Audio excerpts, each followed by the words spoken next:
Go to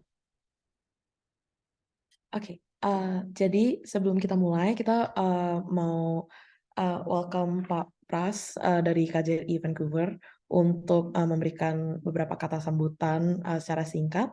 Pak Pras, silahkan unmute dan feel free to uh, mulai kata sambutannya whenever you're ready. Oke, terima kasih Natasha, teman-teman sekalian. Yang kami hormati Ketua PERMIKA Vancouver dan Ketua PERMIKA Okanagan. Yang kami hormati para exec dan juga anggota dan para hadirin sekalian. Pertama-tama izin kami sampaikan ucapan terima kasih kepada teman-teman sekalian yang sudah mengundang kami. Sekaligus permohonan maaf Pak Kojen tidak bisa hadir hari ini karena ada suatu hal yang mendesak yang harus dilakukan sama Pak Kojen. Tapi nonetheless, terima kasih banyak atas kehadirannya. Bagi kami di KJRI Vancouver, kegiatan seperti ini merupakan suatu kegiatan yang sangat baik. Karena teman-teman sekalian, teman-teman mahasiswa merupakan bagian yang integral terhadap diplomasi luar negeri kami di Kementerian Luar Negeri dan juga di KJRI Vancouver. Teman-teman mahasiswa dalam hal ini ada 3 poin yang barangkali kami bisa sampaikan peran mahasiswa bagi Kementerian Luar Negeri dan juga KJRI Vancouver. Yang pertama sebagai informal agent of diplomacy.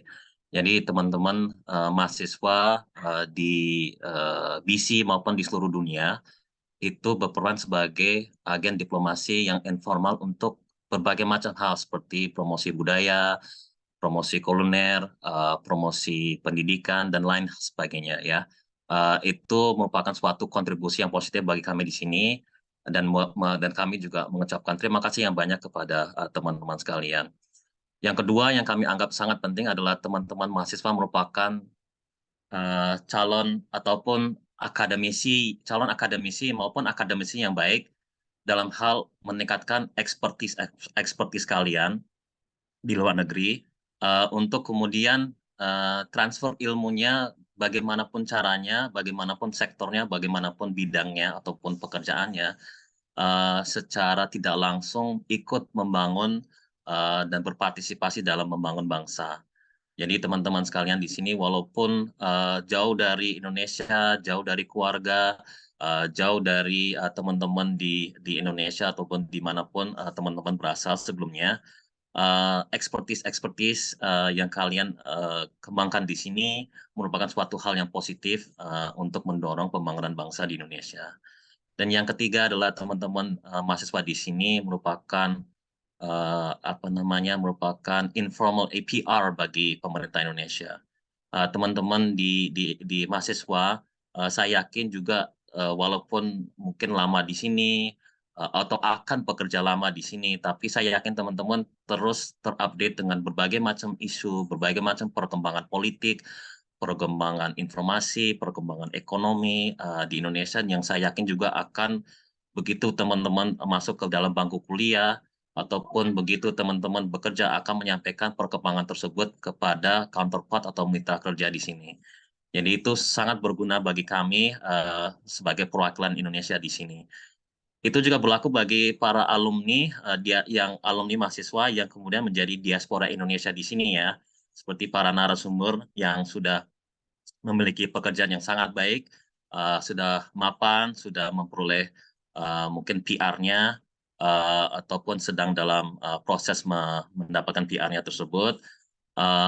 Mereka ini narasumber pada hari ini juga saya yakin akan memberikan banyak informasi, banyak kontribusi kepada teman-teman mahasiswa, terutama terkait dengan berbagai macam proses dan aturan keimigrasian seperti PGWP maupun PR. Bagi kami di KJRI, kami pun sering mendapat pertanyaan tentang, Pak, gimana sih cara dapetin PR, Pak? Gimana sih cara dapetin PGWP? Nah, jujur itu bukan ranahnya kami di KJRI, ya itu ranahnya pemerintah Kanada. Jadi saya yakin presentasinya akan disampaikan di sini oleh teman-teman narasumber sebagai best practices mereka, pengalaman mereka yang sangat bermanfaat untuk dituturkan kepada teman-teman sekalian yang sekiranya sudah memasuki masa terakhir kuliah dan ingin melanjutkan pekerjaan di sini.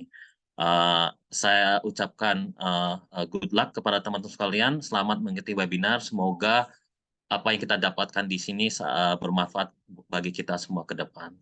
Barangkali sekian dari saya. Terima kasih sekali lagi. Assalamualaikum warahmatullahi wabarakatuh. Terima kasih Pak Pras atas kata sambutannya. Teman-teman, terima kasih kembali lagi telah RSVP dan telah datang ke acara kita. And we'd like to formally welcome you to our webinar event, KOMPAS, Navigating Post-Graduation Life. It is a webinar collaboration event between PERMIKA Vancouver and also PERMIKA Okanagan. And today we're also joined by 3 of our lovely speakers. Before that, we'd like to go through our rundown hari ini secara singkat. Kita akan mulai dengan introduction speaker sebentar lagi dan juga acara hari ini akan dibagi jadi beberapa sesi. Sesi pertama menjelaskan PGWP, Post Graduation Work Permit, dan akan ada short Q&A session khusus mengenai PGWP. Lalu kita lanjutkan dengan topik PR atau Permanent Residence dan ada short Q&A session untuk PR juga. Lalu kita lanjutkan dengan raffle draw dan kita akan tutup dengan Q&A secara umum untuk anyone yang ingin menanyakan pertanyaan yang belum sempat ditanya dari Q&A sebelumnya. Okay, so I'd like to introduce to everyone our 3 speakers for today. We have Firda, Cheryl, dan juga Eugene. Say hi. Yes, so these are all our speakers. I'd like to invite the speakers to unmute and also introduce themselves very briefly. Kita bisa mulai dengan Kak Firda, lalu Kak Cheryl, dan juga Kak Eugene. Hi everyone, my name is Frida. I'm currently located in Whitlam, British Columbia. I'm happy to meet all of you here. Hope that the session will be very informative and it will eventually help your process, like permanent residence application process, run smoothly. Hi everyone, my name is Cheryl. I'm currently working as a data analyst at ICBC, and really hope that you find this session to be helpful for you guys, because I've been in your position before and it is kind of scary and confusing at the same time, not knowing what to do. But hopefully the info that we share today will be useful for you. So yeah, looking forward to connect with you guys. Hi semua, my name is Eugene and I'm a senior software developer at RBC. I'm actually in Halifax right now, so way ahead of time from you guys. I'm at 8:13 p.m. here, so 4 hours ahead. But yeah, it's good to be here and it's good to connect with you guys. So yeah, kita semua udah ngalamin semua perjuangan ini. So yeah, I mean, hopefully the session will be informative for everyone and we all can learn something from each other juga. Thank you so much for all the lovely speakers. Can't wait to hear about all of your experiences and also sharing all the knowledge that you guys have, and hopefully it'll be helpful for everyone here who came to our event today. Next slide, please. Before that, kita bakal shortly go over a quick disclaimer. Our speakers are not professional immigration consultants. They're just like us. They're just sharing their own personal experiences, providing information that they know is true at that time. And immigration rules do change a lot, so please bear in mind to also do your own additional research beyond this webinar. And regardless, we hope you all enjoy our event. And also ini for all of the attendees, this is a QR code yang bisa di-scan for all of the important links that will be mentioned during our presentation. We will be sharing this link again later on, and also the webinar itself will be recorded and the slides will be shared after our event. An important note buat orang-orang yang belum RSVP, please RSVP if you'd like to receive the materials after our event, and also if you'd like to be included in our raffle later on. And yeah, next slide, please. So I'd like to pass this on to Eugene to talk about post-graduation work permit. Okay, thank you, Natasha. And yeah, so ini PGWP, I'm just gonna give you a bit of an overview ya, kayak what is it really for, for some of us here yang mungkin belum pernah dengar atau kayak this is very new to you. So yeah, this is also something that I also figured out on my 4th year, udah mau lulus, terus I spoke to an immigration lawyer and kayak baru tahu, oh I need to apply for PGWP. I thought I could just stay here, do my stuff and I start work, nothing to deal with all of these work permit stuff kan. So yeah, ini PGWP. Basically pas nanti kalian udah lulus itu kalian udah bukan student lagi kan ya. Jadi you will no longer apply for your study permit or extend it, obviously. And then you'll apply for what it's called a PGWP, a post-graduation work permit. And what it is, basically, itu ini sebuah work permit, but it allows you to work for any employers, kayak anywhere, kayak mau misalnya Google, Amazon, Facebook, or like to some other companies yang misalnya nggak terlalu terkenal gitu loh. So this is PGWP, and it's very different than closed work permit, for example. Closed work permit itu like the name says, it's closed, so you're only getting it for specifically just for one employer. So kalau misalnya kalian pindah ke company lain atau kalian misalnya kena layoff, dipecat atau whatever happens, then you're no longer eligible for the work permit. That's the case for work permit. Sorry, for closed work permit. But PGWP is an open work permit, so that allows you to work for any employer. Okay, so next slide. So PGWP itu you are only getting a maximum of 3 years in terms of the validity. Dan validity-nya itu it ranges ya. So misalnya kalian lulus diploma kan 2 years of program kan. So basically PGWP is only getting you the shortest of 3 years or your program's length. So that means kalau misalnya kalian doing diploma 2 tahun, kalian dapat kayak 2 tahun gitu.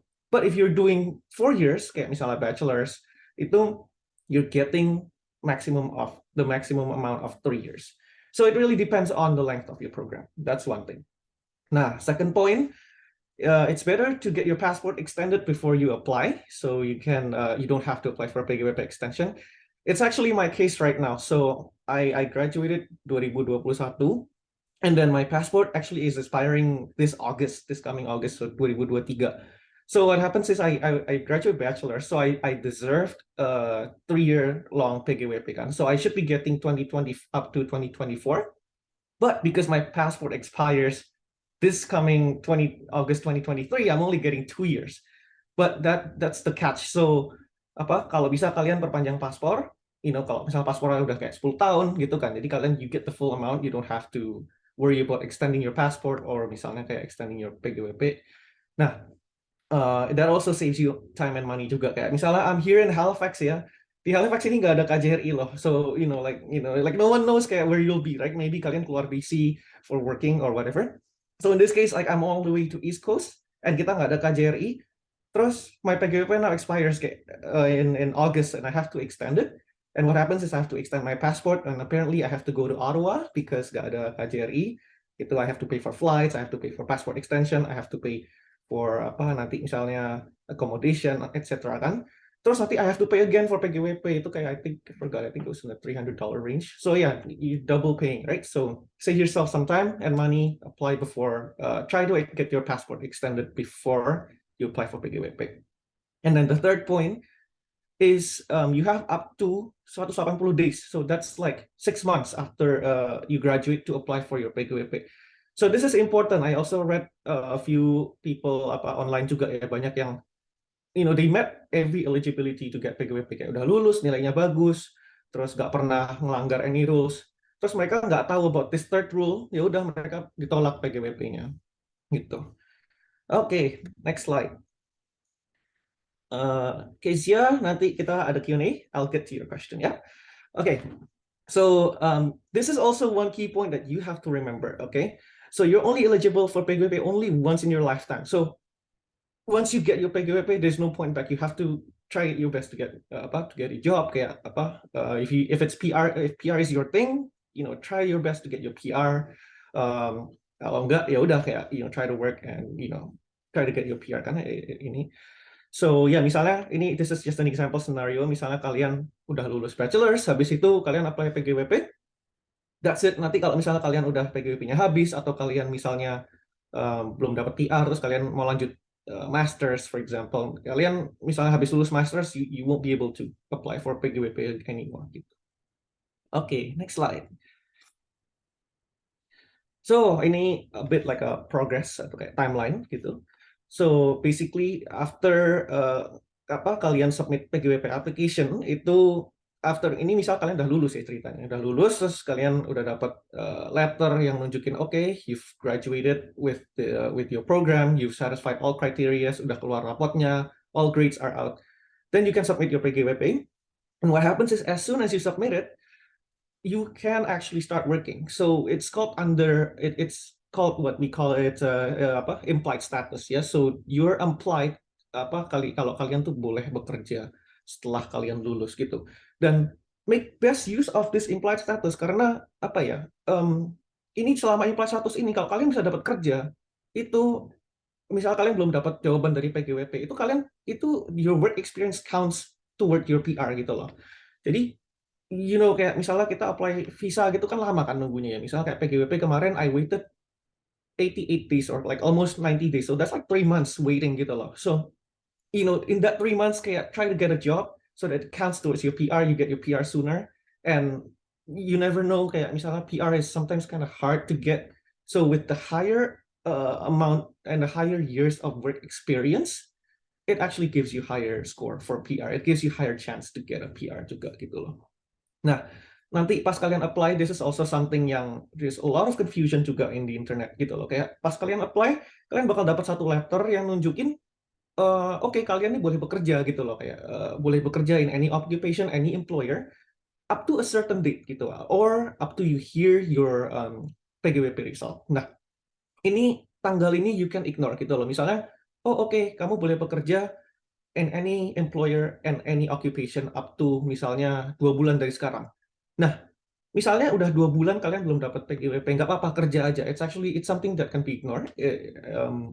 Basically kalian masih under implied status anyways, and nunggu PGWP kan kadang lama. So it's fine to ignore it, and so you can actually just keep working ya. You can actually tell HR juga about this case gitu. And after misalnya udah nunggu sekian lama for PGWP, then you get your physical PGWP, and this one is yang buat kalian bisa perpanjang visa atau kalian renew your SIN. And the paper one is usually is what the employers are looking for. So begitu kalian dapat kertasnya, you can show your HR atau your manager this legal stuff is all done gitu ya. Next slide.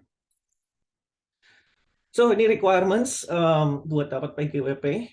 So basically buat dapat PGWP you have to hold like a valid temporary status sekarang, kayak misalnya study permit, atau misalnya udah keluar dari Kanada gitu ya. Nah, terus second point is similar to what I've talked a few minutes ago, kayak kalian harus apply within 6 months after you graduate. Nah, third thing, ini penting. You must not break any rules mentioned in your study permit throughout your study. Jadi kayak kalian inilah, I have my study permit. So this is your study. Nggak kelihatan ya.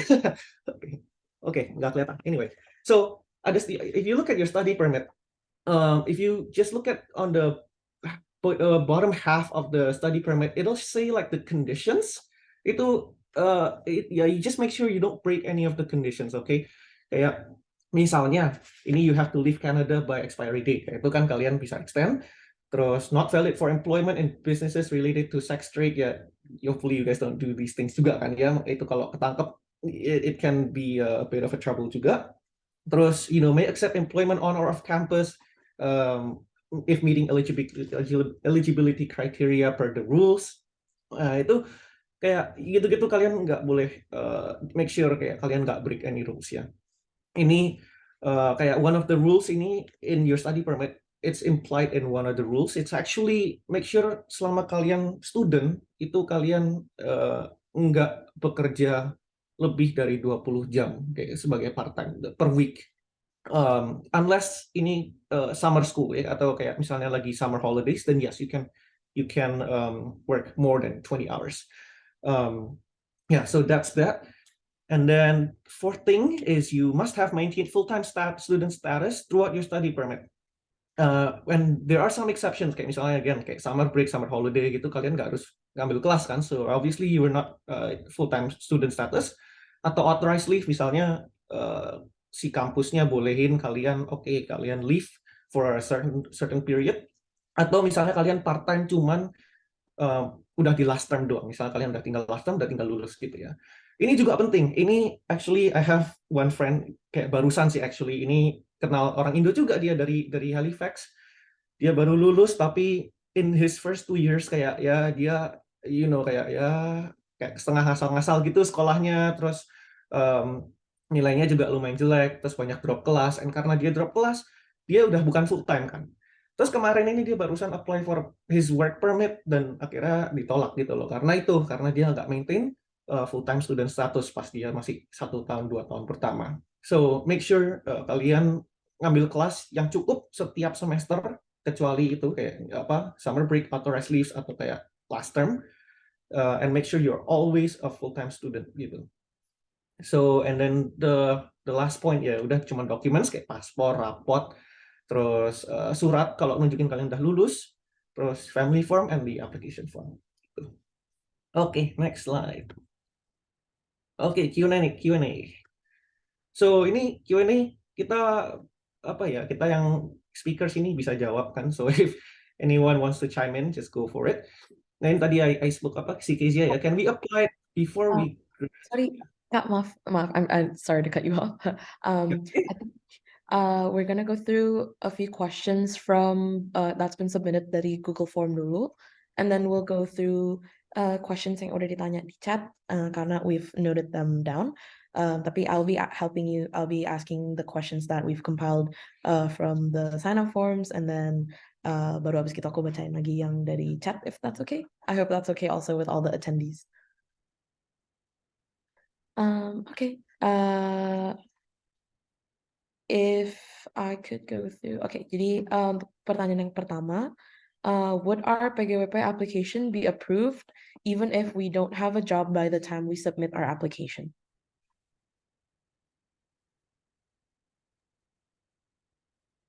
Eugene, do you want to answer that, or either of us answer? Yeah, I can answer sih. Ya, jadi basically kalian nggak harus punya pekerjaan ya untuk post graduation work permit. Ini it's called post graduation. So that means after you graduate, you get this work permit. That's the main condition post graduation, and you don't need to get a job. But I would highly suggest that hopefully you can secure one as soon as you apply for your PGWP. So as soon as you apply, langsung mulai kerja. Like I said, so it hopefully you can rack up all the years of work experience supaya bisa count towards PR. But yes, you generally don't need pekerjaan buat open work permit. Okay, and then the second question, are there any requirements for us to maintain our PGWP? If any of the speakers would like to answer this, feel free to unmute juga. Or Kak Eugene, if you want to help answer this one as well, that'll be also okay. That'll be great, thank you. Yeah, boleh. I can answer. I mean, I don't know if anyone wants to answer, but otherwise I can answer juga. So basically PGW ini when we're talking about maintain ini kalian udah dapat ya ceritanya. So begitu kalian udah dapat ya kalian by maintaining is the way you have it, you don't really get it revoked gitu. Once you get it, you get it. But again, like it's a one-time thing in your life gitu loh. So if you get it, kayak make full use of it. Don't just kayak you slack off terus kayak males nyari-nyari kerja gitu. Kayak try your best, kayak get work, cari kerja, and if PR is your thing, get your PR, because this is like once in your lifetime, kayak how else can you get it gitu kan. So yeah, I mean, unless you're doing some sort of criminal stuff gitu, then that's a different story kan. That'll get your PGWP revoked, for example. So yeah, other than that, no there's not much you need to do in order to maintain, but you just cannot extend gitu ya. I just want to add on top of that, I always think PGWP is your right after you're going to a Canadian university. So make sure you make full use of your right. Basically, kamu udah dapat hak itu for the 3 years. I think because of COVID, they added an extra 18 months for people who submit the PGWP around 2021.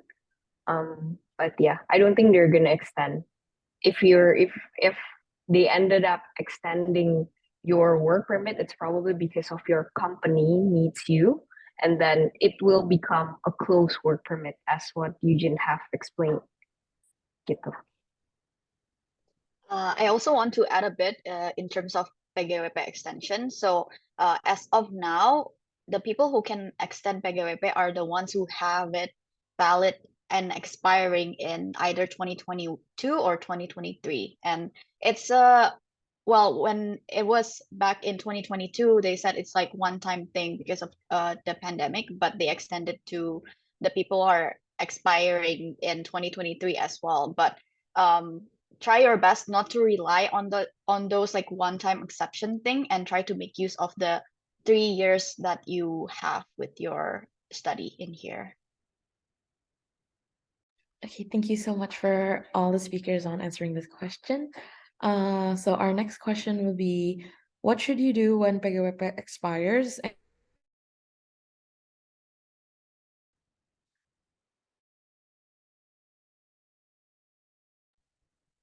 Sorry, Tasha, I think you're being cut off a little bit, Oh, at sorry. least for me. Yeah. Okay. I'll repeat the question. What should you do when PGWP expires and you want to get a PR?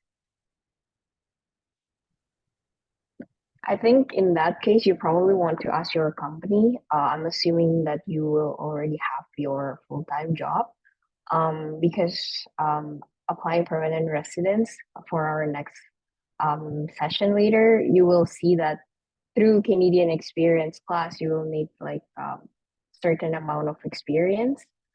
And I think you can ask your company to sponsor you. But again, it will become like a close working permit. Jadinya cuma specific to that company, I think. Okay, thank you.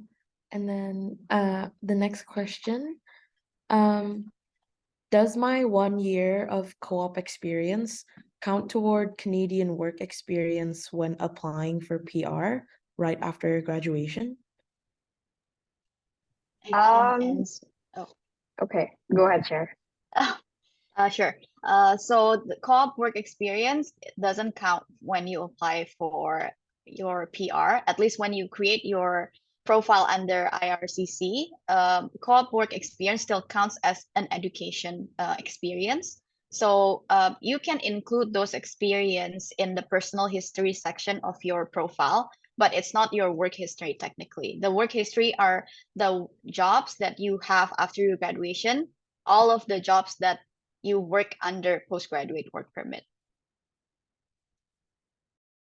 Okay, thank you so much. And then our next question, how do we get PGWP with an expiry date longer than my passport expiry date? Nah, ini I can answer because like I said, I had this experience. Ya, kalau bisa perpanjang paspor dulu. In my case, it somehow wasn't possible. I asked ke dubes di sini, I asked them, bisa nggak ya perpanjang paspor lebih dari 6 bulan gitu, and with the reasons biar nanti dapat full length PGWP, and apparently he said no. So yeah, unfortunately I have to endure kayak ya udah kayak dapat PGWP 2 tahun, so now I have to perpanjang paspor. Ntar begitu paspor baru udah keluar I can extend gitu ya. But try your best kalau bisa perpanjang dulu. Jadi short answer-nya bisa buat extend. You can extend it, but again you have to renew your passport first. Gitu ya. Ya, so answer-nya begitu. Dan kalau kalian mau extend PGWP, it has to be done on paper. So somehow the system doesn't really let you perpanjang online ya, gitu. Okay, thank you. And then our next question, can we apply for a PGWP as soon as we finish our study term? I can answer that. So yes, you can apply right after you finish your study term, but there's also a clause that you need to submit. From our school, we can get a credential completion letter. Basically, that letter is like auto-generated by the school system saying that you as a student already completed all of the requirements to graduate. And then after that, you also need to submit your official transcript. So it's not the unofficial transcript that you download from the student system. It has to be the ones that have like the official stamp from the school that you need to submit along with the other documents for postgraduate work permit.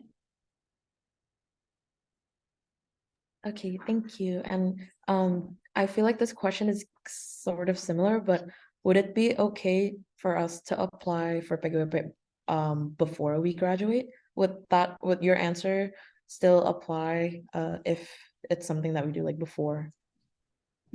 Before we cannot, because we need that credential completion letter that says you already complete all of your program, of your study program gitu. Jadi you have to wait until the last term of your study, and then I think at least for SFU there's like a 21 days gap between the official last date of the term until you can get that letter.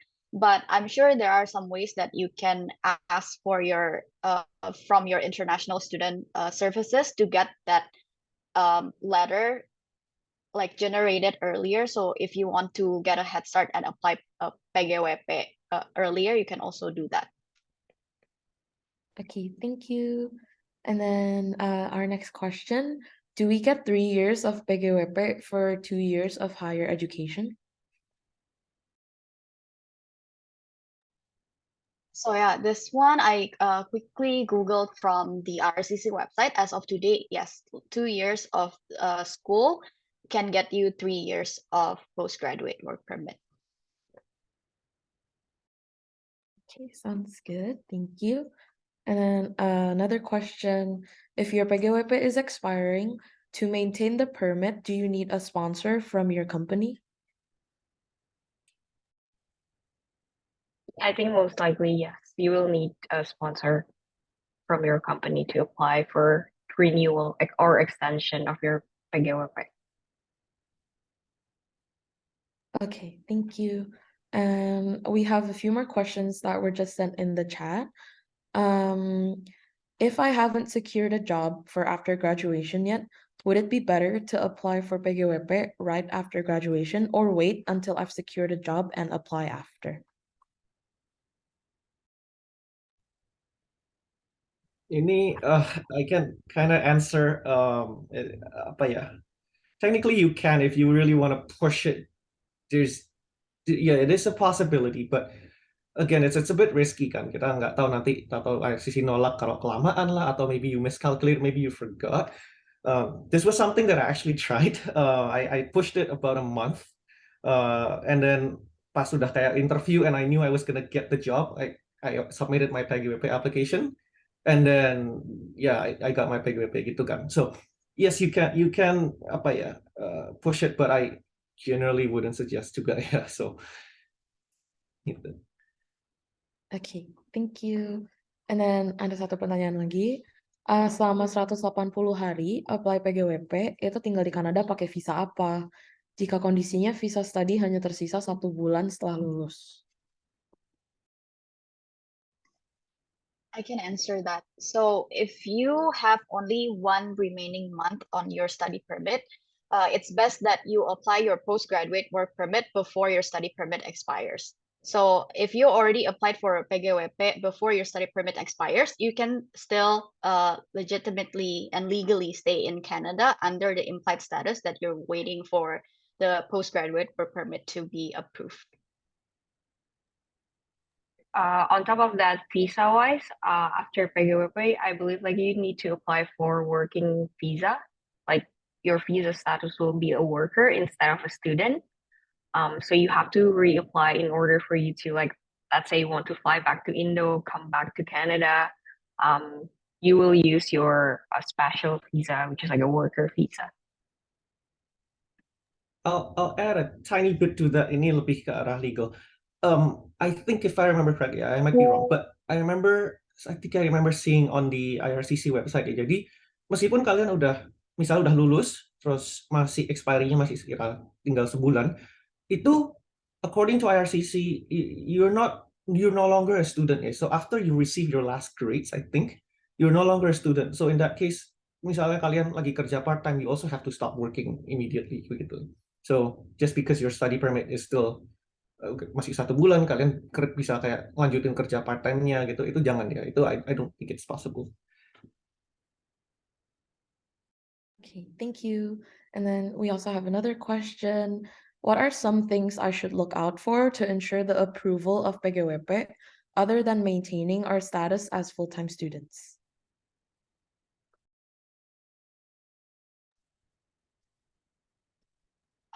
For me, based on my knowledge, there's not really other things to look out for, but just be careful and very detailed oriented when you're applying for your postgraduate work permit, like fill in the application form, family form, etc., to the best of your ability. So there's no misrepresentation from your side, because those are the stuff that will get your PGWP rejected.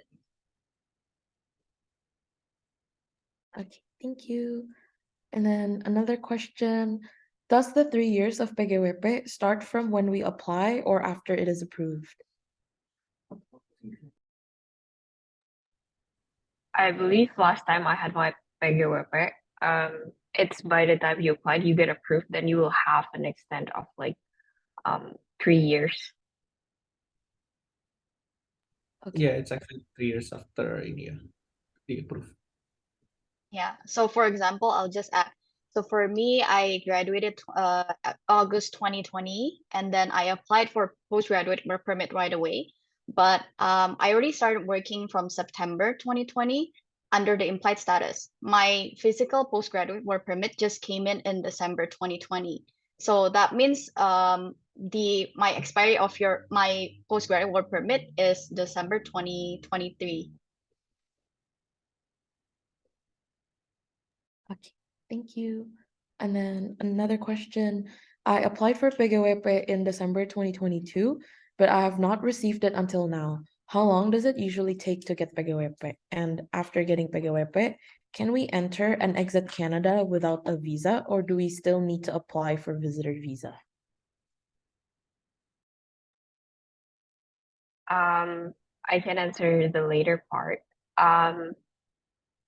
I guess I'll try to answer everything. I'm not sure how long does it take for the PGWP to take this time around. But for visa wise, yes, you have to apply for a worker visa to enter Canada. You like permit is like basically um a valid a way for you to stay in Canada, but if in order for you to enter Canada, you have to gain a visa, which is like a working visa. Like the reason why I can't really say how long usually PGWP takes, because on my case, I got my PGWP in 2019 and I got it right away because it was like pre-COVID and I just need to go to border and like do a flagpole, and like literally I got it by the time I applied. So yeah, I don't think that really happens right now. Maybe Cheryl or Eugene, you can add more to it. Yeah, I Maybe agree. Like, I Eugene. mean, sorry. Yeah, maybe Eugene can answer because you Oh, okay. applied for a postgraduate, the latest, I think, most Mhm. recent. Iya, jadi like Firda said ya, I mean ini like it's also different, kayak different apa kayak kemarin pas lagi COVID kan si Firda, and it's also different conditions juga. Misalnya kalian bisa flagpole atau kalian nggak flagpole. Tapi ini there's also a way for you to check approximately how long it takes. Kalian bisa Google. I usually just Google CIC processing time, and usually the first link that comes up, it'll take you straight to IRCC website. Kalian bisa masukin kayak application type-nya temporary residence, terus kalian nongolnya work permit, and I'm actually seeing on my screen, kalau kalian apply online, you should be getting it within 151 days. So berapa tuh? 5 bulan kan? So kira-kira 5 bulan after you apply. Kalau pakai paper, it's like 28 days gitu. Nah, for my experience, usually this is the whatever that you see in IRCC is actually very accurate. At least what my application, yeah. Like at the time, I remember my IRCC showed like 88 days online, and actually mine came 88 days exactly on the number. So Again, it may be different to your case. It might be faster, might be slower gitu. But for my case, it was accurate. But yes, this is the website that you can refer to juga kalau kalian mau tahu berapa lama kira-kira. Okay, thank you. And then we have one last question to wrap up the Q&A session for PGWP. For anyone yang belum nanya, yang belum sempat send in your questions, feel free to send it in the chat and we'll be answering them during our general Q&A session later on. So our last question for PGWP, if you have travel plans between graduating and applying for your PGWP, assuming you applied your PGWP before embarking, how do you ensure you can come back to Canada to work after?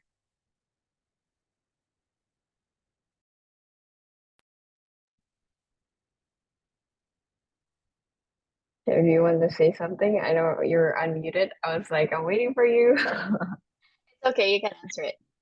I think again, balik lagi, the main baseline here, like if you plan to like travel outside Canada, please do make sure that you apply for your visa, like working visa, like as a worker.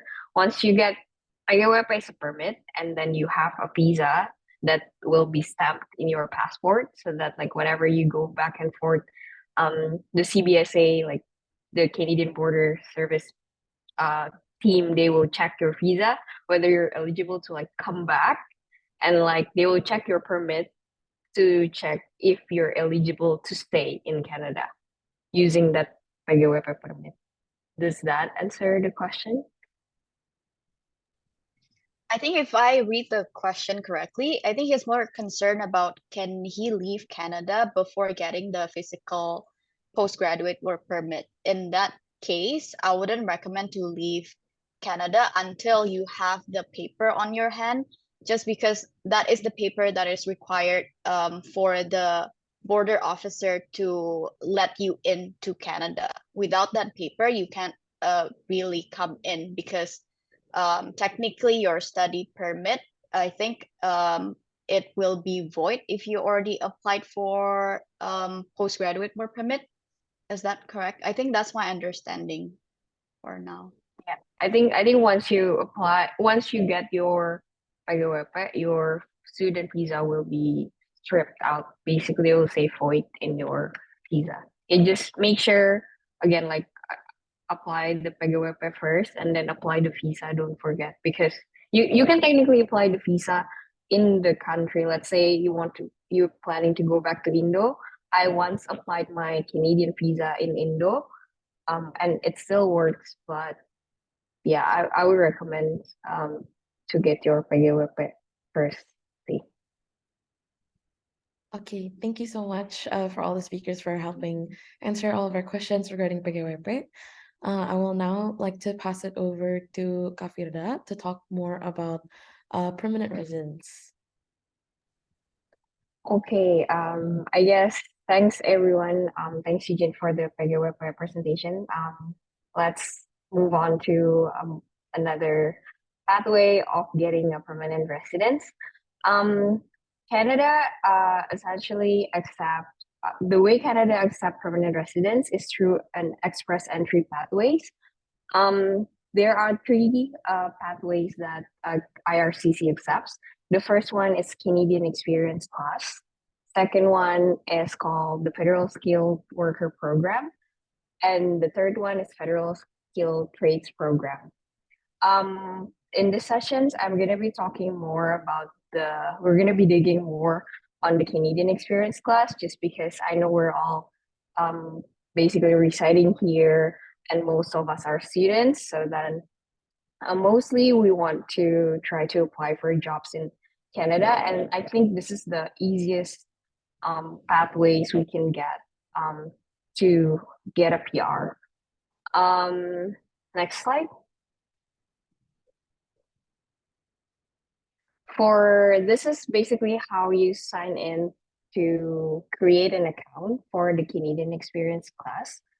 The way Canadian Experience Class works is that they will, you have to create, you as an individual, as an applicant, have to create an account in the IRCC portal. And based on that account, they will, like IRCC will try to score your applications. and based on that like your score, and then they will give you an ITA.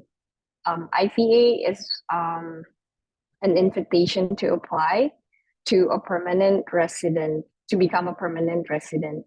There are tricky questions that I guess we all have, like, will encounter whenever we try to create an account in IRCC, when we try to apply as a permanent resident.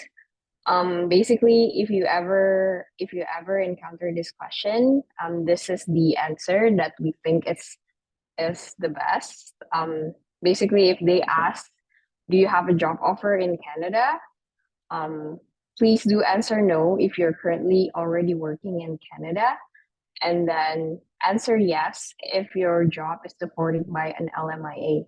I guess, like, probably you guys don't really know what LMIA is, but we're gonna be exploring deeper in the later slides. Maybe next slide. So in order for you to apply or like create an account and then get a permanent residence through a Canadian experience class, you need basically 3 things. The first one is like the required language, basically English. English score test, like you can get it through like CELPIP or like IELTS. You will need a 1-year minimum skilled work experience, like Canadian working experience. And then thirdly, you have to be authorized to work in Canada. Basically, you're not violating any of their rules. It's quite easy, right? Next slide. But I guess before we jump into, like, after creating a profile and then discussing more on their scoring system, I want to talk about something that's like really, really important. I feel like this is one of the core thing that I have to pay attention before actually accepting a job offer, which is an NOC. NOC is one of the aspects that you as an individual or like a student needs to very like take it to, so that you have to understand which one of NOC classification your job offer belongs to. NOC is essentially a national occupational classification. It's basically how IRCC try to classify your job based on certain things. Like, for example, NOC's tier 0, which is usually a managerial occupational. Like, if you want to accept a job application to become a manager, then your job actually belongs to NOC 0. And then you can see it on the slide, NOC tier 1, meaning that your occupation usually requires a university degree. NOC tier 2, occupation that requires a college diploma or like training of 2 or more years. And the last NOC, which is NOC 3, is an occupation that requires a college diploma or training for less than a year. Be mindful that NOs like Canadian experience class pathways only accept your work experience if your job title or job description actually belongs to one of these NOC. So before you accept any job application, please do check which NOC it belongs to.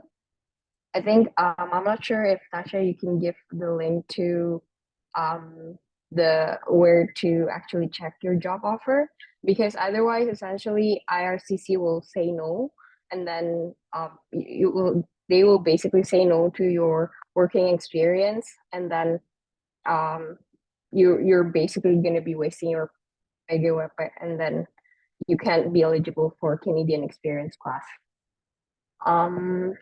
So I guess next slide.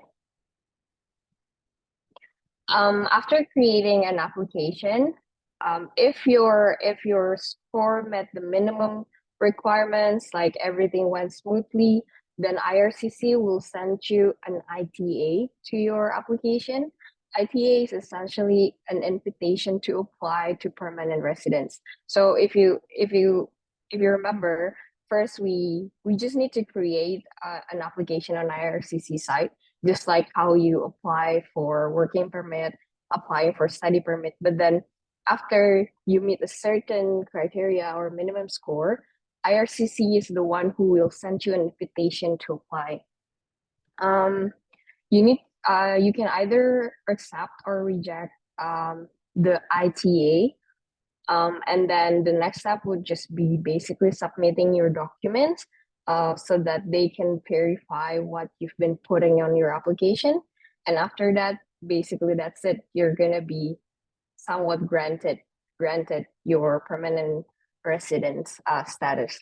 So ITA is like a big step. It's quite a big step for us to as an applicant. So next. Yep, after an ITA, these are all the documents that they require you to submit. The first one is like passport history. I remember like I need to actually scan every single page of my passport. So yeah, if you ever travel a lot, you will need to do this. Like basically scan all the stamps in your passport, because they will need to know where you go after by the age of 18. So yeah. Second documents is like proof of medical exams. It's quite general. You can go to like any accepted IRCC examiner and get it from there. Offer of employment, get it from your company. Police record. So they will need a police record for all of the countries that you have lived for a certain period of time by the age of 18.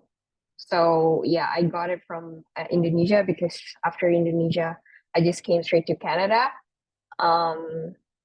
There is also education like your transcript. There's also like employment records, which in this case, I'm actually submitting my pay stubs. So like I collect my pay stubs from the time I worked. So yeah, just don't lose those history. It will be important for your um, application later. There's also letter of employment, financial support. You can get it from your bank. There's a digital photos and other documents such as your English test score, or maybe you're a French speaker. You can add it to that through that documentations. They will also ask if you have any PNP nominations documents later. Next. Okay, so I guess I'm not sure if you guys have any questions around like how will IRCC eventually assess your application? How will IRCC choose your application among other applicants? IRCC is basically using the CRS ranking system. Basically, it's a point-based system, which they will categorize you into certain, like you will have certain points on your applications, and based on that applications points, IRCC will give a cutoff minimum points, and they will draw all of the applications that meet certain points. You can try to, before you create an IRCC account or like try to apply your PR, you can actually do an IRCC online tool to assess your score. I believe they will send the documents to you later with all of the info. But the last minimum draw that happened, I think last week, was 484 points, and there are 7,000 applicants across all of the different pathways that IRCC sent an ITA. I guess next is what matters. what matters on like the CRS system. IRCC will basically rank you based on human capital. If you ever have a spouse, or like if you have like family member, there's also like skill transferability and other things like PNP nominations, or like if you have Canadian siblings or French proficiency. One thing to note here is that, for example, under human capital category, usually age matters. So people are ranging from 20 to like 30. I believe they already got like 110 points. So like it's their prime time. Like Canada somewhat prefer the young adults to come to, and then they will give you like higher points.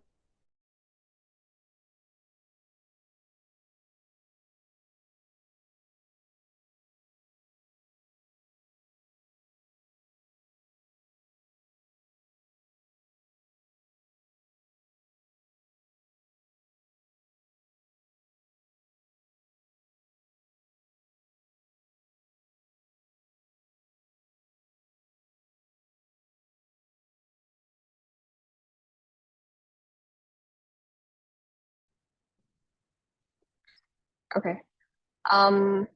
Yeah, I think I'm losing the slides.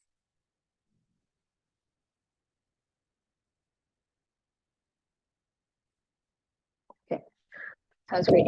Yeah, so I guess Canadian work experience is also matters. If you have like a 1 year experience or like 2 years experience, they will add to your points. I guess long story short, you can play around to see in the tool to see where you at, and then you can you can play around with your future self, basically. Next, one caveat that we need to point out here is like for the Canadian education point, you have to answer these 3 questions and make sure to get the additional point on the Canadian education wise, you have to make sure that you answer yes to all of these questions. Like for example, did you complete at least 50% of the study or training program courses through in-person learning? Because we had COVID, and then there's a lot of like people going back to their home country and like coming back to Canada, and like they don't really complete their 50% of the study through in-person learning, and they might need to be eligible. They probably won't be eligible for this Canadian education point. Did you study in Canada for at least 8 months? Did you study full-time or for at least 8 months to earn this degree, diploma, or certificate? And things like this. You make sure that you answer yes to be eligible to have this Canadian education point. Next. So this is the points, like let's say your point is stuck at 430, but then IRCC cut score point is like 484, right? So you're not gonna be like they won't draw your application. So how do you add more points? There are a couple ways you can add more points. The first one would be LMIA. LMIA pathways will add like additional 50 points. The secondly will be the provincial nominee programs. It really depends per province.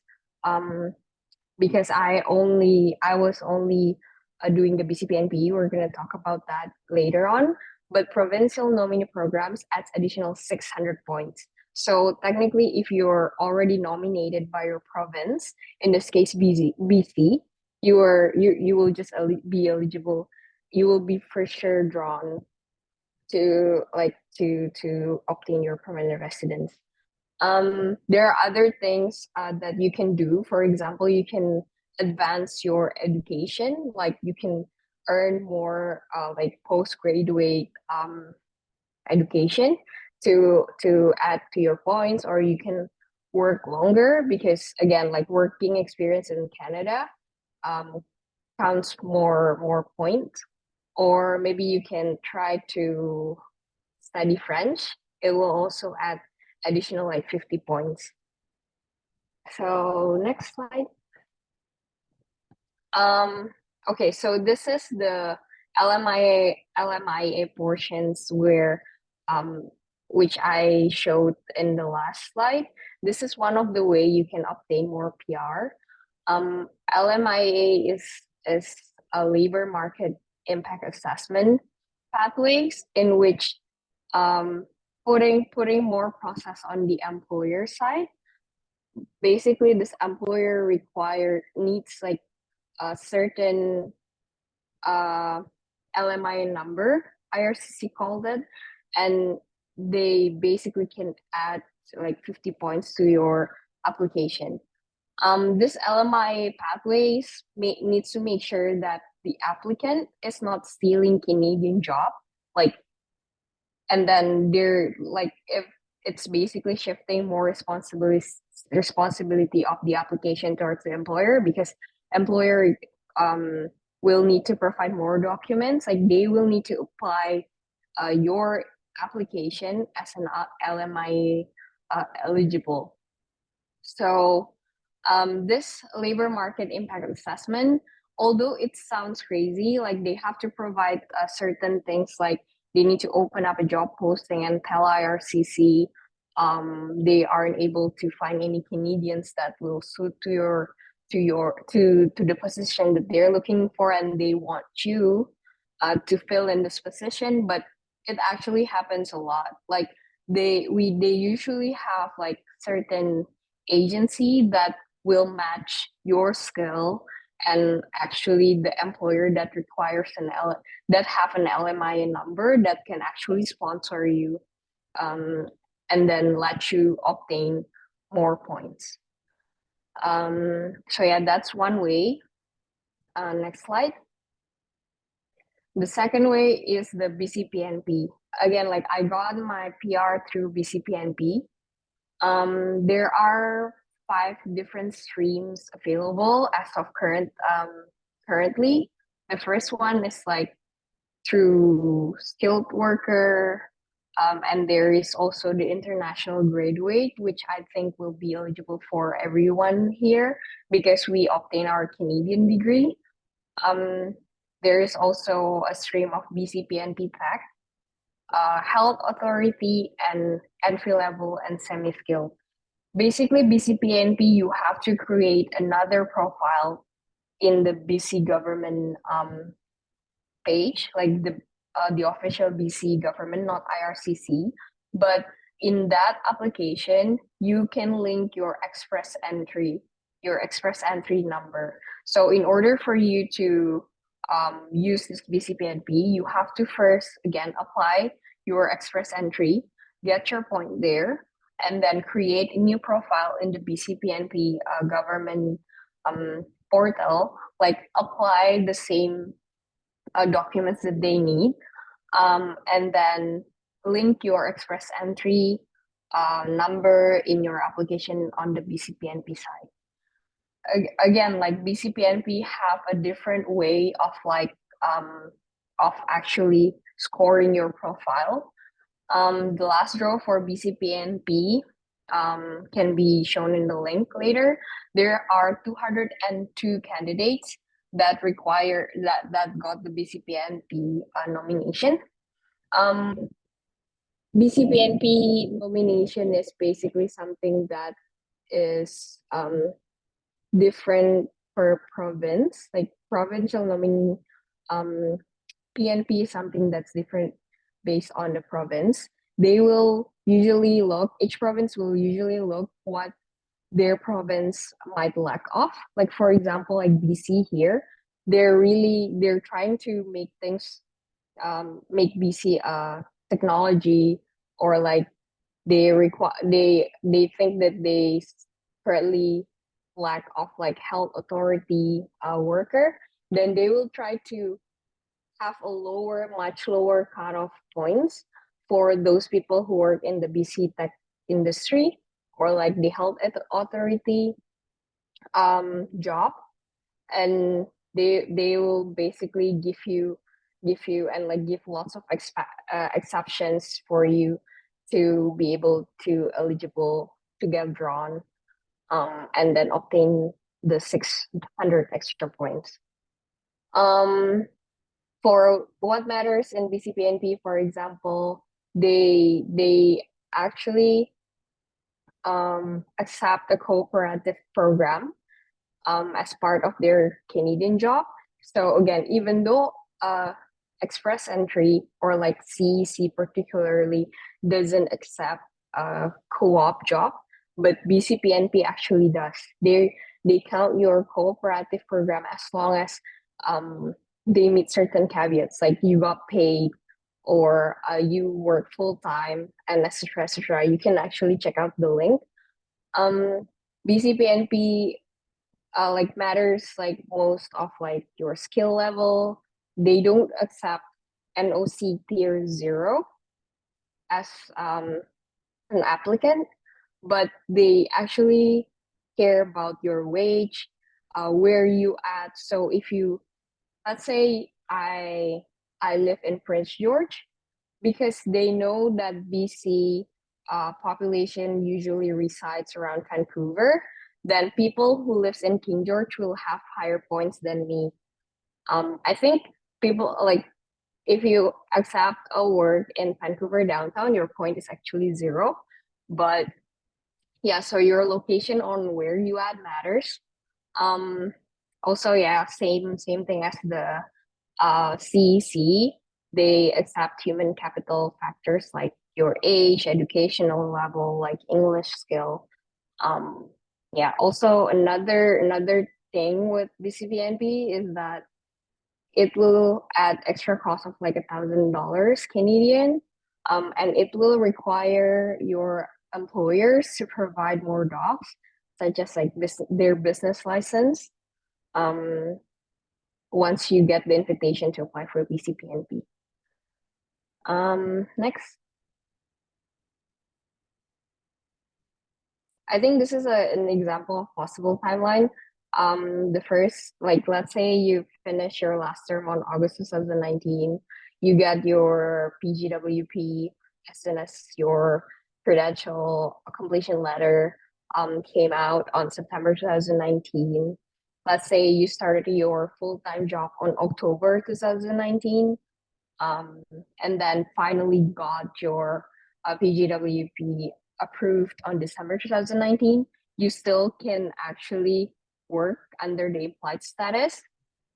And let's say you've worked for a year, now you're eligible to apply the express entry pathways on November 2020.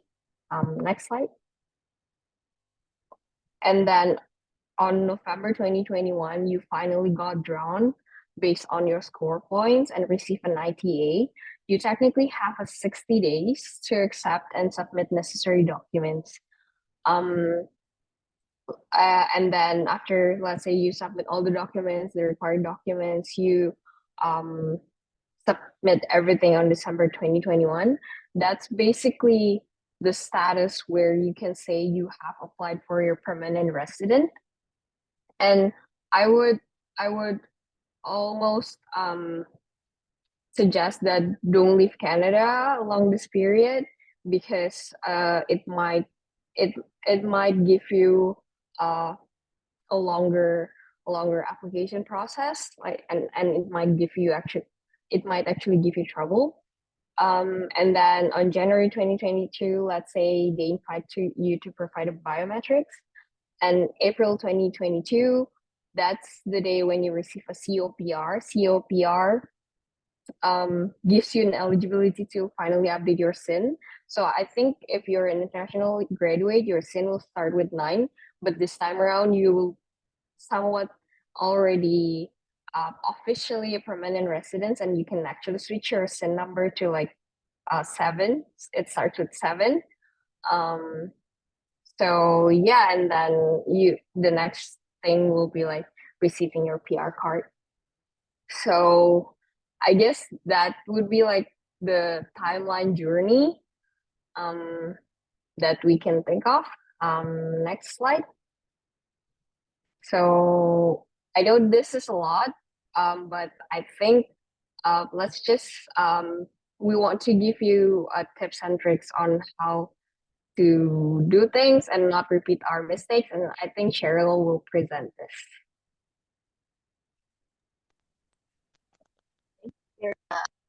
So yeah, as Firda mentioned, but I hope to overcome with the amount of information that I provide you guys. This is about giving you the practical tips and this entire process will be.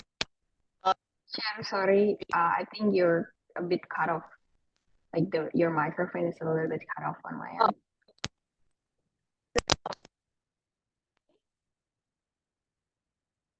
Can you guys hear me okay? It's okay now, yeah. Okay, good. All right, so I was saying that the information we have provided earlier might be overwhelming, but we try our best to like really condense the important information for you guys.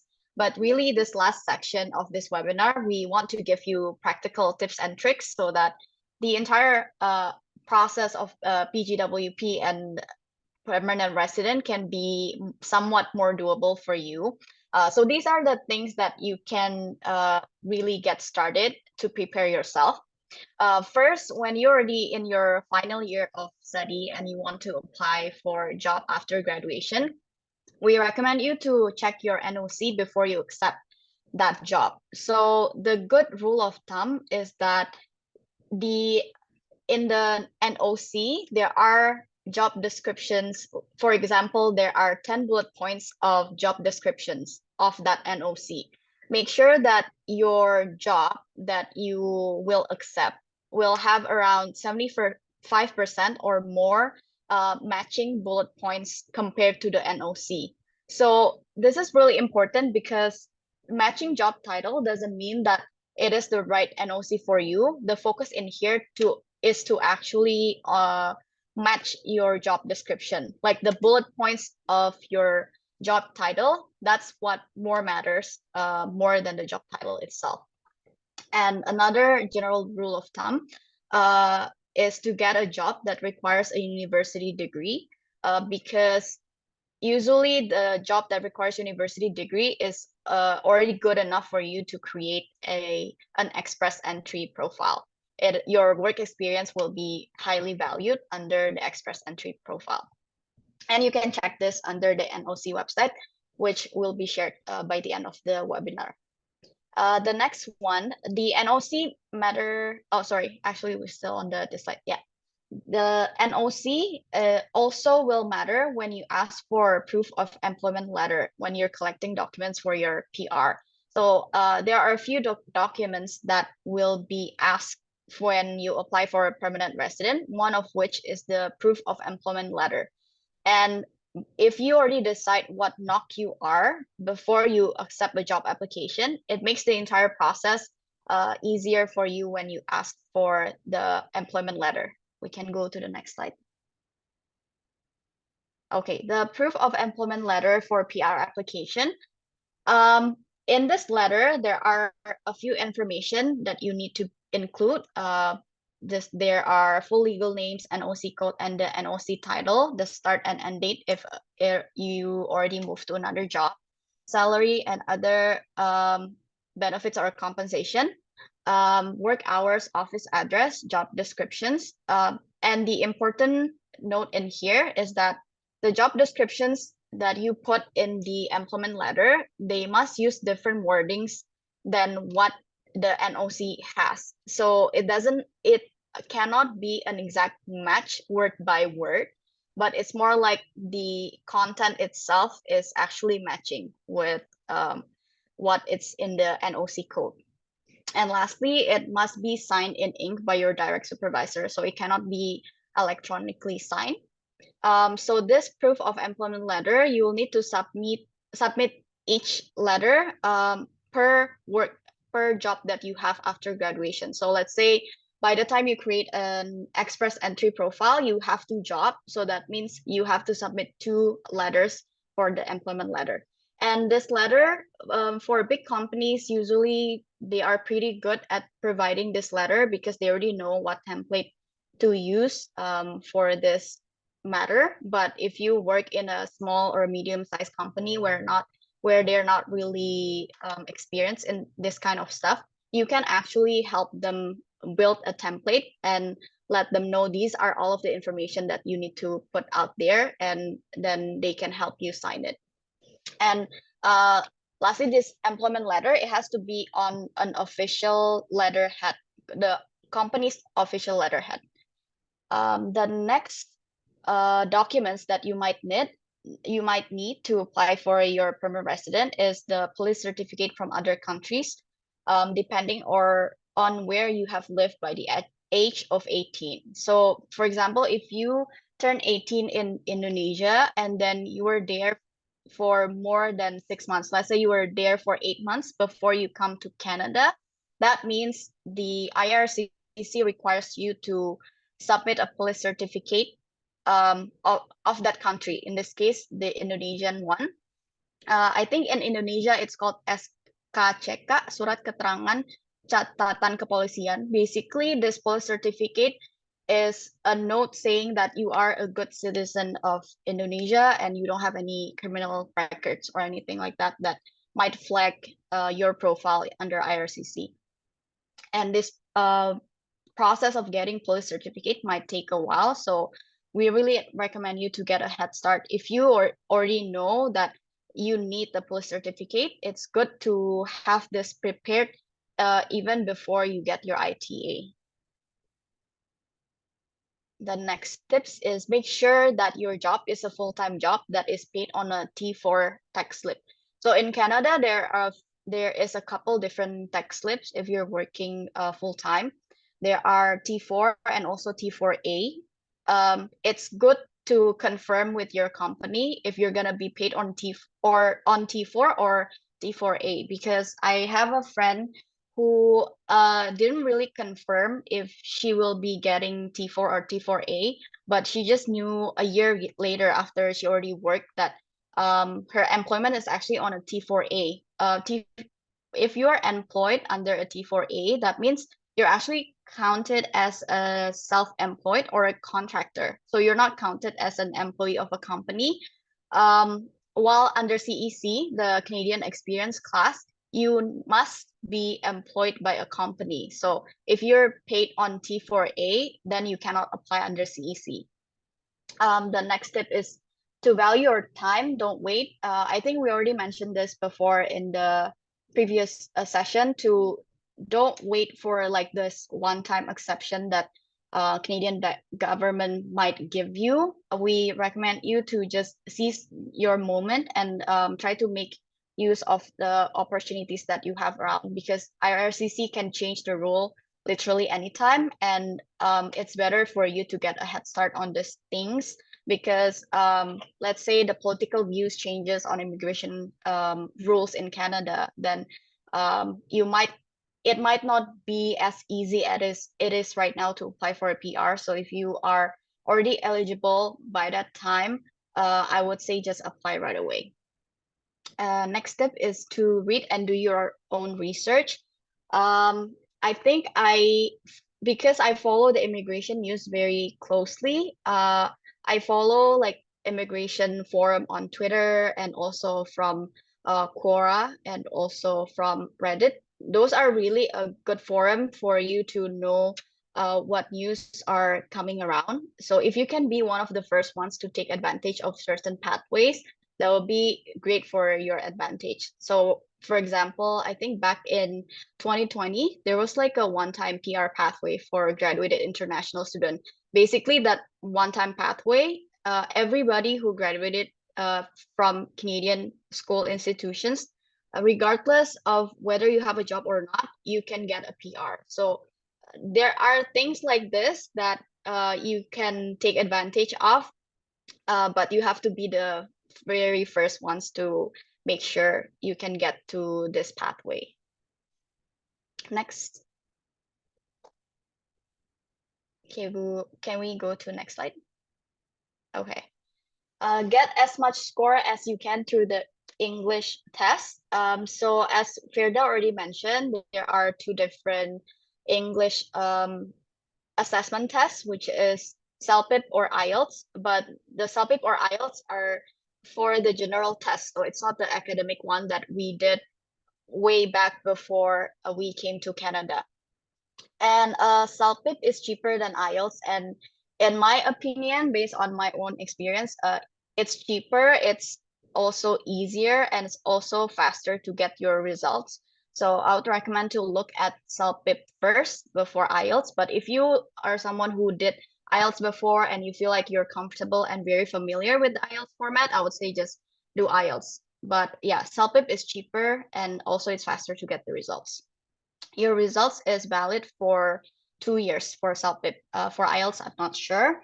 You guys can look by yourself. And then the additional 50 points for French speaker, TEF or a TCF, those are the names of the language test to test your French abilities. The next tip is the call program doesn't count as a work experience. I think we have gone through this before because there's a question pop about this. And then last, for BCPNP, make sure your employer knows beforehand that you need extra supporting documents from your company. So yeah, as Virda already mentioned, BCPNP requires more support from your company. So make sure beforehand you inform your company that this is also a commitment for them to help you as well throughout the immigration process. And what documents are needed, I think there is a link after this webinar that you can look at. Next slide. If you decide to use an immigration consultant for any of the process, either BGWP or PR, please make sure to find one with a good reputation. There's actually a link on IRCC website on which consultants have good reputation. And then I would suggest to use immigration consultant that somebody already used before, somebody that you know that they are satisfied with the service of this immigration consultant, because immigration is such a big thing for us, especially for international students who are away from home, and this is a big deal for us. So make sure to hire someone that you really trust. For immigration consultant, the cost to use this is usually extra around $2,000 on top of the around $1,000. For CEC, it's $100 for just the PR application. So it is a lot of money to use an immigration consultant, an extra $2,000, but they usually ask you to pay in chunks. So it's not like $2,000 all in one. They ask you to pay like by the time you have ITA, you paid the certain amount. By the time you have received your PR, you also need to pay the remaining amount, something like that. So it's something to consider. Either you want to use immigration consultant or do it by yourself. And lastly, what you can do to prepare your PR application. So I know some of you guys are still like far from applying for PR, but these are the things that you can keep a record of that will help you in the future when you actually need this information. Keep a record of your past addresses to the detail of the unit number, postal code, etc. And then also keep a good history, a good record of your travel history. It usually asks you for the past 10 years or since you turn 18. So you can calculate what year you need to start collecting this travel history for your PR application later. And then keep a record of your study or other permits, because they usually will ask you to like scan the older documents. And lastly, keep a record of your pay stubs for VCPNP, and then also the T4s, which is the tax slip that you get once every year. Next slide.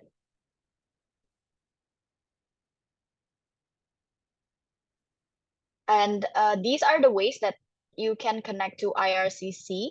The first one is to call the client support center services at this number. And I would always recommend to ask for the agent number whenever you already get connected to an agent. So this agent number is, I think, like 4-digit number that you can reference for your communication with IRCC in the future. This call center is actually very busy, and it's so hard to get connected to an agent. So I recommend you to list all of your questions on your notes and make sure that during the call, after you get connected to an agent, you can ask all of the questions that you have in mind, because it's not going to be easy to get connected to the next agent. And the tip is to also avoid rush hours like lunchtime. So I suggest you to call them like very early in the morning, or like at weird hours like 11 a.m. or like 3 p.m., something like that. The second way is to use the web form. The web form, we're going to share the link later, but it is a case specific inquiry. You need to put in your application number and also UCI number. But this web form will take longer to get responded. I think the last time I used it, it's around 2 weeks to get respond by web form. Next slide. We will provide you a link to check processing time of any immigration documents. And then this tip is more about what to do other than focus on your postgraduate work permit and PR. After your status changed to be under postgraduate work permit, you actually don't need to pay for MSP anymore. And we will provide you a link where you can change your status in here, so you won't get billed anymore for the MSP. And lastly, just a final disclaimer that I already mentioned before. We're just trying our best to provide the true information as of today, but please do double and triple check all of the information that you heard from us today to make sure that these information are still up to date. And yeah, that's it. Thanks, Cheryl and Firda, for sharing. Now we'll move on to the Q&A session for the permanent resident. We'll start with the questions that we received from the Google form. The first question is, what is the easiest way to get a PR if you're running your own tech business?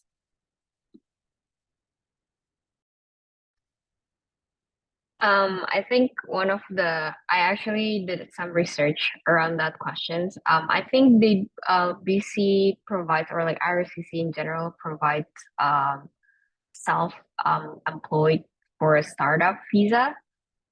Maybe you can share the link later, Chloe, to whoever is asking. But as of CEC or like Canadian Experience Class pathways, they don't accept a self-employed. But however, though, based on my research, once you have an active business license, you can act as the manager in your company and actually sponsor yourself to apply for a permanent resident. But yeah, do double and triple check. But as of Canadian Experience Class pathways, they don't accept a self-employed. Thank you, Firda, for sharing. Next question is, can we get a PR before we graduate? If yes, which PR pathway should we take and how? Getting a PR before you graduate? That's a really good question. I couldn't really think of any. I actually, yeah, it's very tricky. I did a bit of research and technically it is possible. There's a case misalnya gini, misalnya kalian udah lulus bachelor's and then kalian kerja misalnya 2 tahun, with your PGWP kan kalian kerja 2 tahun in a skilled work environment. Terus kalian mikir, you know what, let's go back to school gitu. Maybe kalian belum dapat PR and you want to go back to school. ya udah sekalian sekolah. Nah, in that case, misalnya sambil sekolah tuh kalian bisa nunggu dapat PR gitu loh. So if you have your profile handy, udah submit profile, tinggal nunggu ITA, kan kalian udah meet the requirements kan, kalian udah punya skilled work experience, English kalian juga udah, I suppose IELTS-nya udah lumayan bagus kan, udah ngambil IELTS, terus kalian udah pernah punya credentials, in this case kalian udah pernah lulus bachelor's, dan ya technically kalian bisa, mungkin bukan, I might be wrong, maybe bisa CEC, not necessarily CEC, but you could fall into misalnya FSW yang Federal Skilled Worker, atau misalnya Federal Skilled Trades gitu. So yeah, long story short bisa, but there might be a different case gitu ya, not exactly gitu. But usually it comes down juga with your score gitu loh. Bisanya bisa, but it comes down kayak competitively how your score is doing compared to all other applicants. So kalau kalian remember tadi in one of the slides kita bilang kan the last draw that we had was like 7,000 people, IRCC ngundang 7,000 orang, and the lowest score was like 8484 kan. So misalnya IRCC ngundangnya lebih banyak gitu, one day misalnya tiba-tiba ngundang 20,000 orang, hopefully that'll happen again, kan skornya rendah gitu. So you have higher chances to get in, but if they draw misalnya kayak cuma 1,000 orang atau 500 orang, then the scores are going to be very high. It's going to be even more difficult for you to get in kan. So it all comes down to the draws and the score. But you are eligible. You should be eligible, I think. Gitu. Okay, one point to note, memang IRCC, they don't really give you certain rules. But I think Cheryl did mention last year they draw like several thousands application even though they don't have a job yet. And then basically as long as you're an international graduate, I think the cutoff points was like 74 or 75 or something. It was like super low. Super low. Basically, Yeah. you're guaranteed to get a PR as long as you have an account in that express entry. I do have a couple of friends who didn't have their account, and then they basically missed the chance. So yeah, it was quite unlucky for them. So yeah. Thank you, Eugene and Firda. The next question is directed to Firda. The question is, in order to get BCPNP, is it more important that our study program in Canada is relevant to our job in Canada, or that our job in Canada is relevant to our previous job in Indonesia? I think for the BCPNP portion, it's related more on like what's your job itself, what's your full-time job, and like they don't really care about like if I graduated from economic background and then I got a job from like a software company as a software engineer, and like they will only look at your job itself, not essentially if it is related or not. I don't think they care. One thing that BCPNP cares is like they do care about your wage, like your salary. If your salary is higher, they do give you more points. So yeah. Thank you. The next question is, would a closed work permit make it more difficult for you to get a PR?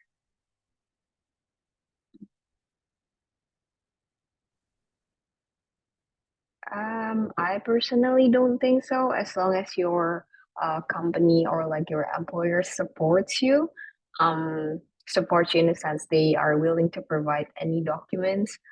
Because BCPNP or even like CEC, they don't require you to have an open work permit. So as long as you have the work experience with the correct NOC, they should be allowed to get into the pool and be drawn. So as long as you have the support, I think that's fine. Okay, and then the last question for the PR Q&A session is the last draw of CEC was in 2021, and there has been none since then up to date. What is your view about this?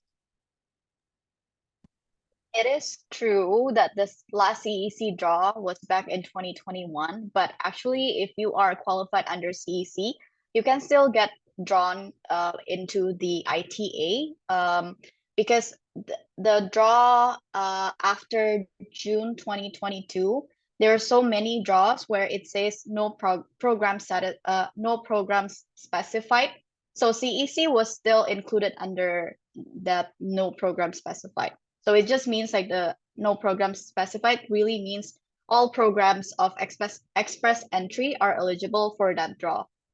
So my view about this is now the CEC candidates, they are being pulled together with the other pathways, which I think can be somewhat a disadvantage for us, especially if we only have 1 year of work experience. The maximum point you can get is around 470 something.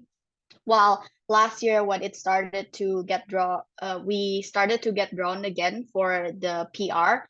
The score was like high 500. So like I needed to wait for a little bit for the score to drop. So for me to get invited and apply for PR, but there's really nothing you can do about it. At some point, I was thinking, oh, maybe I should consider the BCPNP program so that I can get additional 600 points. But luckily, I didn't have to look into that because in November, I already got invited to apply. Sounds good. Thank you, Cheryl, Firda, and Eugene for sharing. Now we'll move on to our raffle. We'll be giving away a $15 Amazon gift card. But worry not, if you still have question, we still have another Q&A session after the raffle. And then now we'll spin the raffle, drum roll.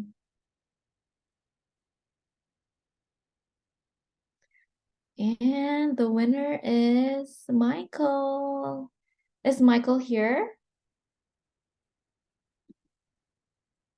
Is Michael here?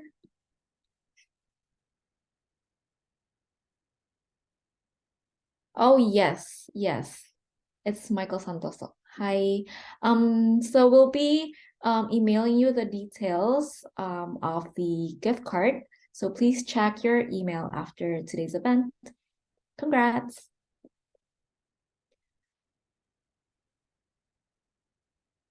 And then now we're back for another Q&A session. So for this session, it's more to like a general Q&A session. So if you still have any lingering questions, please feel free to drop your questions in the chat box. So the question that we still have is, how soon as a student should I start working towards getting a PGWP and or PR? If yes, how?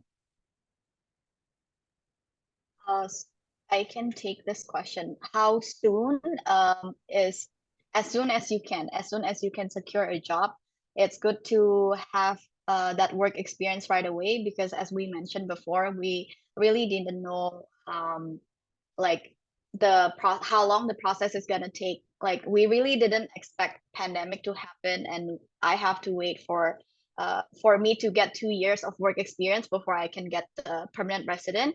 So I would say use your time very wisely. And then for the postgraduate work permit part, how you can prepare yourself for that is basically to make sure you maintain your status as a full-time student, as Eugene already mentioned before. So don't take semester off if it's during fall, winter, or spring semester. Summer semester is an exception. You can take summer off, but still eligible to apply for postgraduate work permit. But other than that, that's how you get head start for the postgraduate work permit. And then for the work after graduation, I would say I really recommend doing co-op or get like at least part-time job while you're studying, because that way you can make yourself more competitive in the job market after you graduate.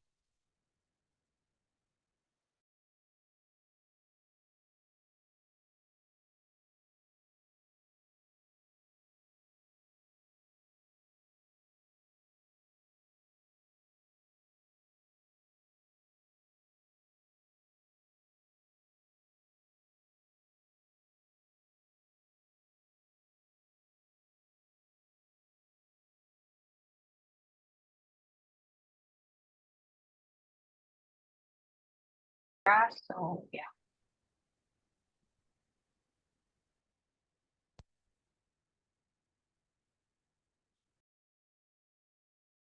Okay, thank you. And then we also have a question. Do you have links for the LMIA agency, or where can we access the link? I think for LMI agency, I don't really have a direct link. I need to dig in through the contacts, but yeah, as of right now, I don't have one. Okay, it's okay. Thank you. There's actually no more questions left. So we're opening it to the floor to anyone who still have questions. Oh, there's a question in the chat. If we have another bachelor's degree from Indo, can we directly upload our certificate, or we need to do something about it for IRCC purposes? I think at the very least, you have to translate it. I don't think they will accept like a raw Indonesian bachelor degree. Translation would be one, but I believe it may add your value too. Yeah, so I think I kind of did a bit of research. Firda is right. So the kind of translation, it's called ECA, Education Credentials. I forgot the A, but yeah, it's kind of like telling the government how your degree is comparable to Canadian degree, so that the government can understand, oh, if you were to do it in Canada, what is this equal to, gitu. So I think you'll need to do that for them to consider it. Is there any more questions? Please don't be shy and put your questions in the chat.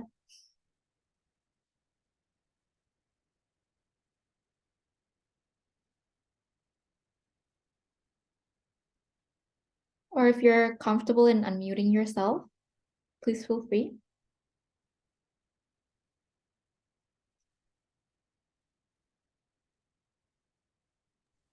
Ini actually, I'm just gonna add a bit to yang apa tadi yang can you what was the last question yang sebelum ini, do you have to be working continuous atau enggak? I think I forgot which one, but I remember I saw something about sometimes for a specific pathway. I think it was FSW, lupa deh kayaknya. Jadi for FSW, for your work experience to be counted, you have to be working continuous.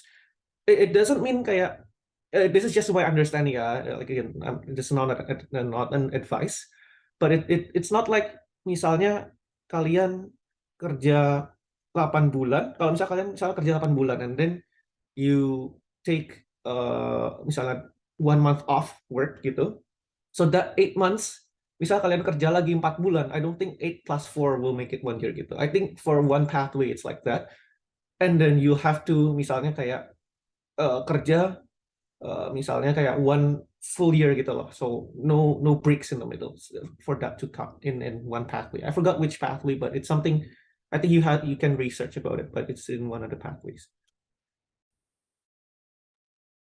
Thank you, Eugene, for sharing that. And then there's another question in the chat. If you're trying to get a PR through another pathways, does work experience outside Canada count?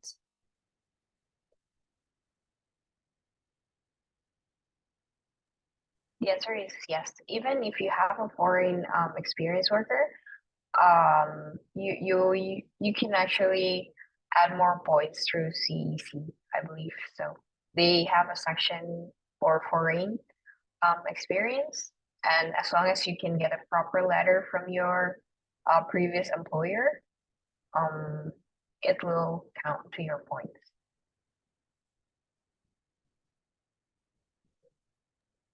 Thank you, Firda, for sharing. Does anyone still have any questions? If not, maybe we can start closing today's session. I also wanted to open the floor to the speakers if they have some final remarks or maybe want to share some thoughts. I think not all is can be overwhelming and lengthy, but great to if you question, I'll try to help if you help. But yeah, other than that, good luck with your study, and if you plan to stay in Canada, you can get to stay here.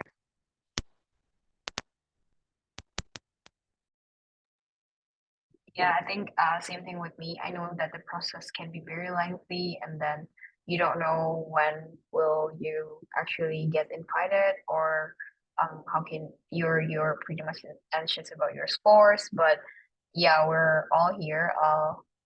Just let me know if like just reach out to me. I'll try to help.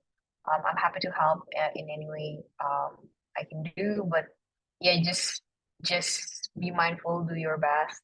Good luck on your studies. Good luck in finding a job. Don't worry.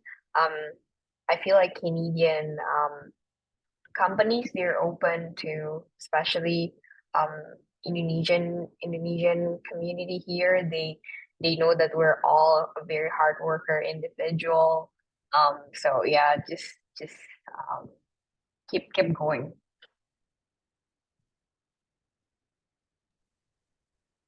Yeah, I think I'm also just gonna add something along the lines here, what Firda and Cheryl have said. So yeah, there's a lot of uncertainties. Kayak nggak ada yang tahu kayak kapan you'll get your PR, kapan at the very least you'll get your ITA gitu. I know one friend yang dulu pas lulusnya udah pas banget pas COVID, she got the ITA like the next draw. It also happened. There's also me who's been like waiting for almost one year and a half belum dapat ITA. It's there's that one thing, ada yang dapat ITA lewat PNP kayak Firda. I also know someone orang Indo juga di Nova Scotia yang dapat PNP after waiting like 2 years.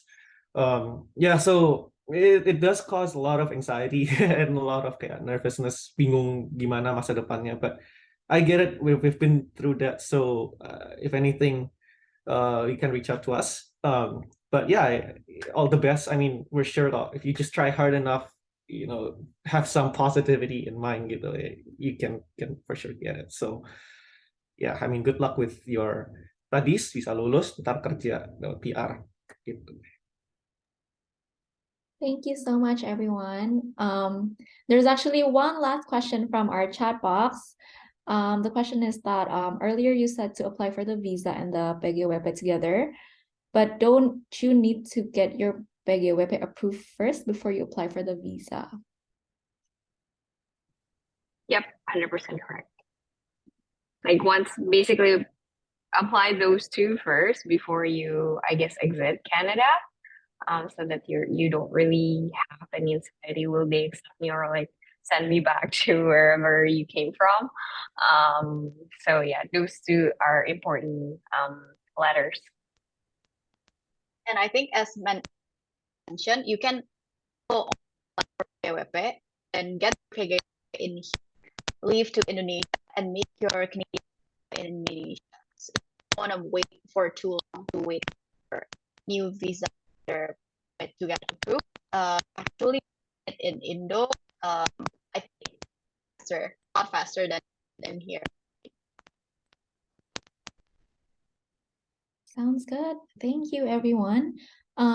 Before ending today's session, I also wanted to mention that we will be sending you a resource package that summarizes our discussion today.